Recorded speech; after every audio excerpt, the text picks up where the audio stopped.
Hi guys, welcome to another video. This video is going to be like a pastel galaxy with Jinbesan, which is one of the Sanrio characters. So if you'd like to see how I did them, keep watching.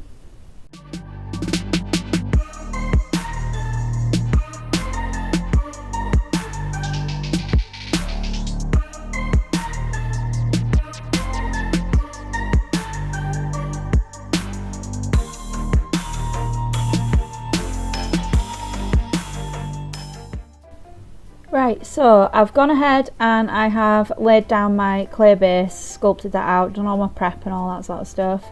And you're joining me at the point where we're putting on the pastel galaxy. It's basically like a really loose marble, so it's not quite marbled together, it's more just like a sort of washed blobby design. So I'm going ahead and putting that down now. All the colours that I've got are part of the neon selection from Neon Nails. The pink and the blue I have mixed up myself. I use the neon blue and the neon pink that are in the neon collection, and then I've mixed them with some white and some glitter and things like that just to make it more pastel-y. So we're going for like a really washed out pastel galaxy look. We're not worrying too much about it because it's going to be, you know, there's going to be a fair whack of it covered with paint. The most important thing to remember when doing this sort of design, when you've got, you know, 4 pastel or primary colours or neons or whatever, is try not to put your complementaries next to each other. You'll see on the middle finger in a moment that I put down a purple and then I put down a yellow, and I'm like, oh, and then I instantly cover the yellow up with a blue or vice versa or whatever. And that's because it will give you a really muddy grey. It'll just be disgusting. So try and keep your complementary colours away from each other, if you know what I'm talking about. Obviously if you don't know what a complementary colour is, just Google it. It's a whole colour theory is like a whole other video, do you know what I mean? There you see I've put the purple next to the yellow, and then I'm like, oh no, that's not going to mix well, so I cover the purple up with the blue and some pink. Try and sort of split that purple and yellow up because they are complementaries. So yes, just bear that in mind when you're putting something like this down. But yeah, so I'll just let you watch this last one. Oh no, never mind, I skipped it. I'm just laying in some sort of mylar shards. I think this is some that I'd cut myself. I've actually got a packet of mylar now, so I don't have to sit and cut them myself anymore. But yeah, I just add a bit of something, you know, a bit of something to catch the light. I'm leaving the ring finger clear because that's going to be the one with the character on. I'm going to pop on this mylar and then I'll encapsulate all the nails, give them all a file, and then we'll start on the character design and the 3D work. So I'll be back in a minute.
Right, okay, so these are all filed in now, so I'm just going to go ahead and top coat and then we'll start on the design.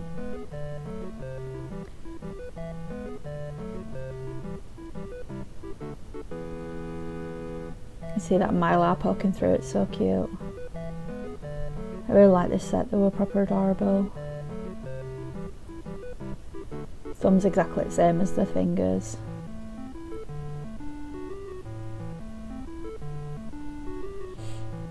She is a nibbler, as you can probably tell. She's been wearing nails for a while now since this video. This video is about 2 months old. She's been wearing them for a while now and that's all cleared up. Like, they look fantastic now.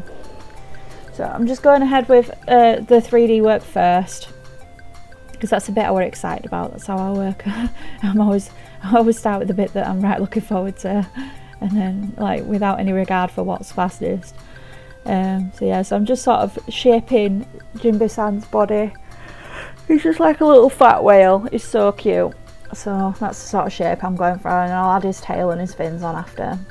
To do the sort of like nice, sort of glossy bulbous shape, what I do is I'll lay, like I've done a flat layer to get the outline, and then I'll use a really wet bead on top and just sort of blend it to those edges and let it sit, and then that will give me that sort of like nice domed look that I'm after without too much fuss. If you do it quite wet, it sort of settles out nice and gives you that nice finished look, as opposed to something that you might have to file or whatever. And then I've just gone ahead and cut a little like sort of ditch for his belly, because he's got a little different coloured belly, and I didn't want it to sit on top because I don't want it to look goofy. It's not meant to look like, you know, like it's made out of that stuff that they make charms out of. Fimo. It's not meant to look like it's Fimo. It's meant to look like a little, like actual,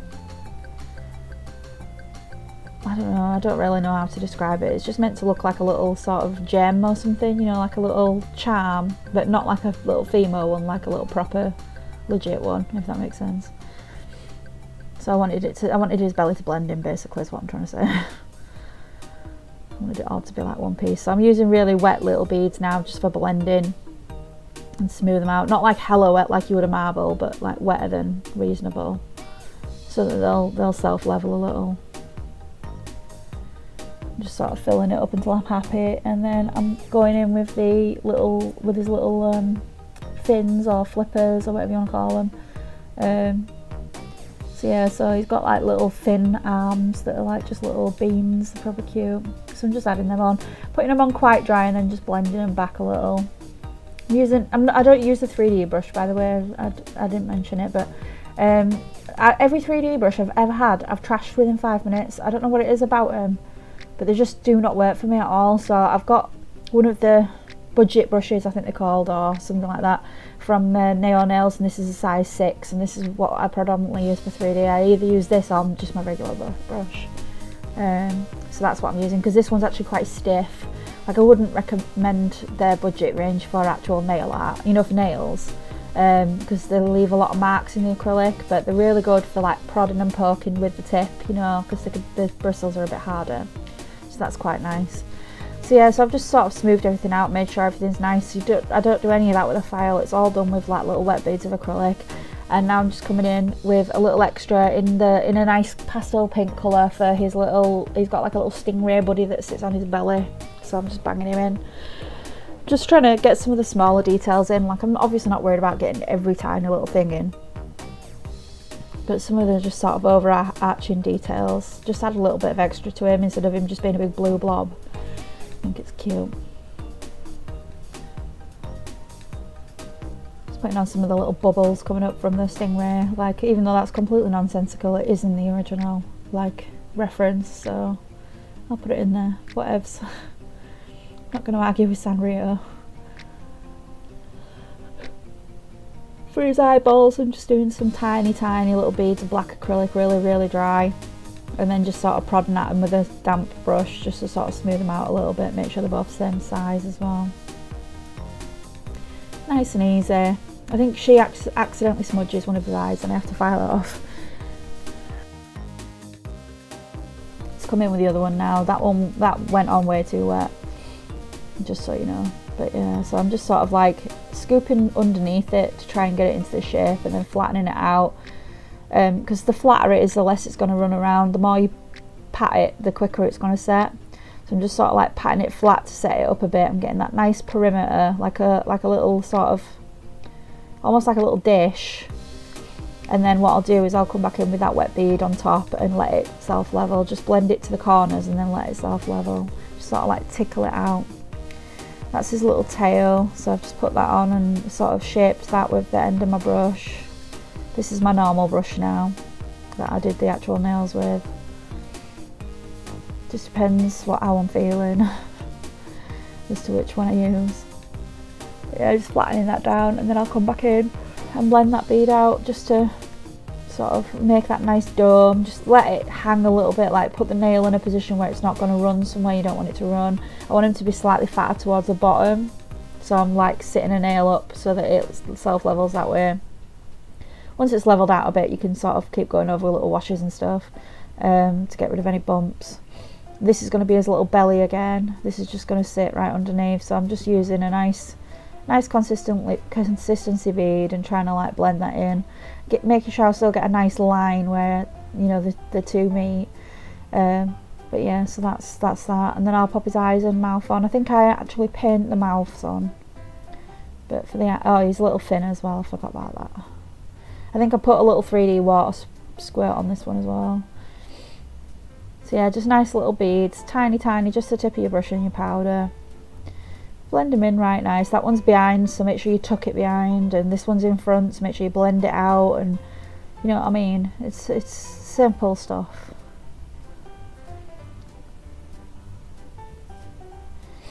So yeah, I'll pop his little water spout on in his eyeballs, and I'll give him some little blushy cheeks as well. I forgot about that.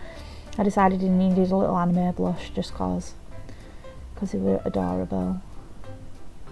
So I just sort of like did some tiny little beads of pink and just sort of plomped them on and shaped them and whatnot. Same you would with the eyes, just in a different shape. Kind of looks like he's got evil pink demon eyes right now. Yeah, just pop his little eyeballs on. I can never get them the same size on first go, I don't know why. And if they start to like spread a bit, just sort of tuck your brush underneath them to round them back off, and just do it from all the sides. So yeah, so he's adorable anyway. I think I'm just going to paint his, oh no, we're doing the spout now, yeah. Did him a little like 3D water spout, which I think was super adorable. I was going to paint it on, but then I changed my mind. I was like, it needs to all be 3D, it'd be super cute. I'm glad I did, I liked it.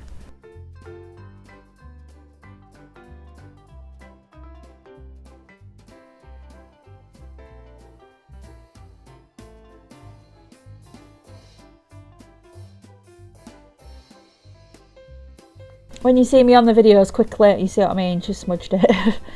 When you see me on the videos giving the finger a really quick wiggle, that's me looking at it from all the angles. It's not actually quite as fast as it looks on the video, obviously. Also, please excuse my nails in this video.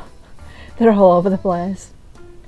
I just got back off holiday and I'd taken one hand off ready to do my gel polish, which I'd done, and I'd not got around to taking my right hand off at the time, so the right hand's like got a few broken nails and stuff like that. So yeah, we're going to go ahead, and I tried a different method on this hand painting. With it being quite a simple design, I figured it were a good time to have a little experiment.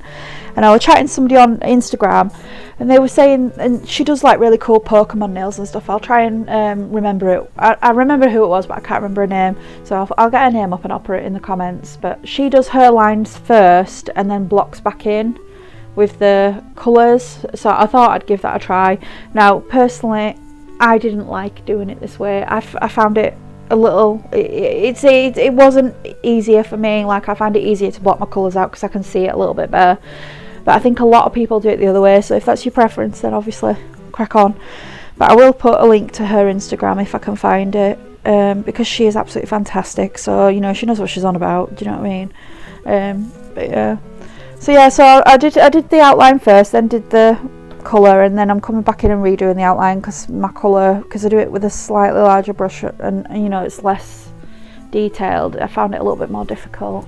So I'm just sort of reblocking my lines out.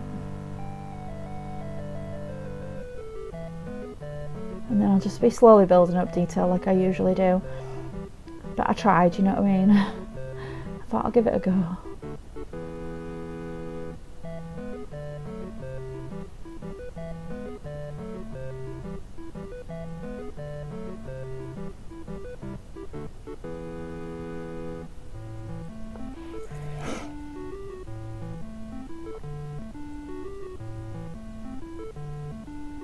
Decided his belly wanted to be a bit whiter.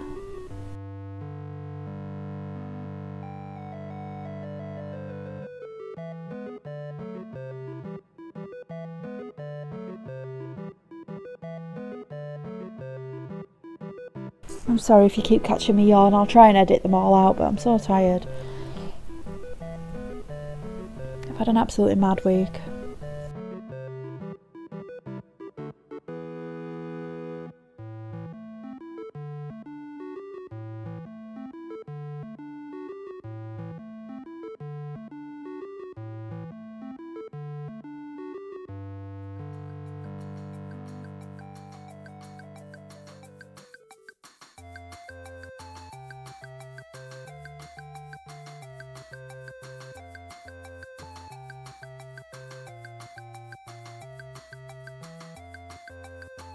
Starting his face now, so I'm just trying to get everything in the right place, just being really careful of my reference, making sure that I'm constantly flipping my eyes between the two. First thing you do with any hand painting is think that you know what it looks like. Do you know what I mean? It doesn't matter how simple your design is, if you have anything, like if that eye is a 1/4 of a millimetre too high, it's just not going to look right. So you've got to just get the features in the right place and stuff, and just make sure you're concentrating on the proportions and things and on the overall shapes. Just adding in his little mouth now and some of his little spots. We were deciding at the time whether we were gonna hand paint on top of him or just leave him as he was matte, but then I decided to hand paint on and then gloss him. Normally I wouldn't put gloss over 3D because it can lose some detail, but because he's quite low detail anyway, I figured why not. I thought it'd make him look like a bit sort of cutesy Japanese style, because they tend to have a lot of gloss on their 3D, you know, that sort of like kawaii style. So I figured why not, we'll have a crack at that.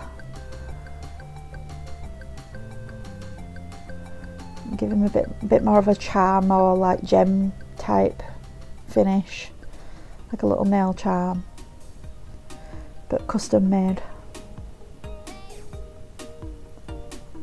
So yes, I'm just adding all the little hand painted details now, which is basically just his mouth and some white spots, and then I think I did a little face on the stingray as well. Coming on to the final piece now. This is the one that's got his little hat on, and it's so cute. I love it. I didn't like how I would put him on first time. I didn't leave enough room for his hat, so I decided to put his hat on first, and then it'll give me a sense of scale for his body. So I did that basically.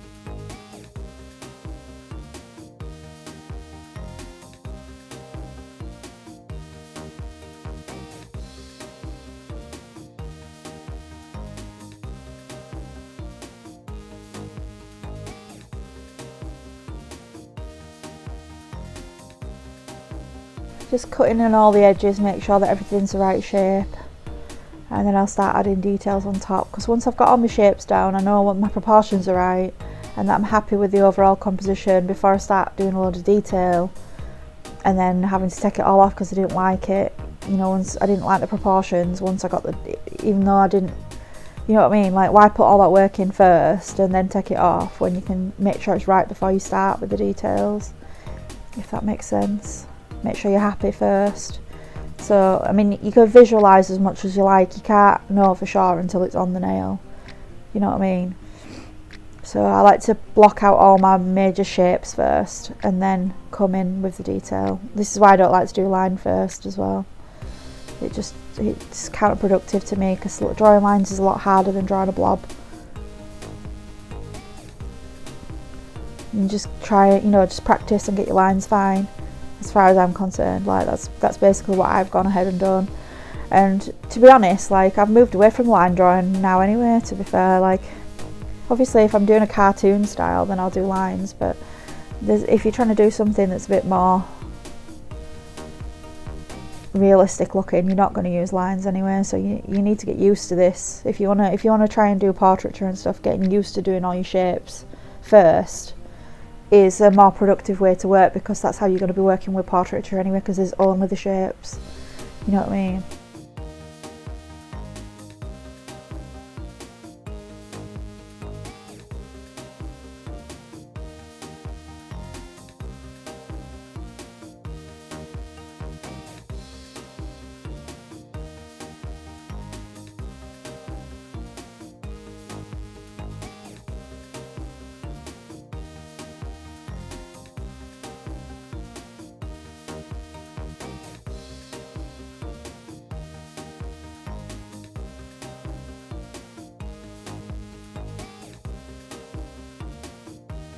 Yeah, just adding in some of the little extra details. These are really, really tiny. I'm sure you could tell that the client, if you look at the size of her nails and then look at mine, she's actually got really small nails. They're not the smallest that I've worked on, don't get me wrong, but they're a lot smaller than mine. And to be fair, I have got pretty big hands, but they're not outrageous. It's not like I've got male hands or anything. So but yeah, so using a really tiny brush is really helpful for small details, or especially for lines. But for normal detail work, I would actually recommend using like a watercoloured brush kind of shape, like a cone, but it comes to a really good point.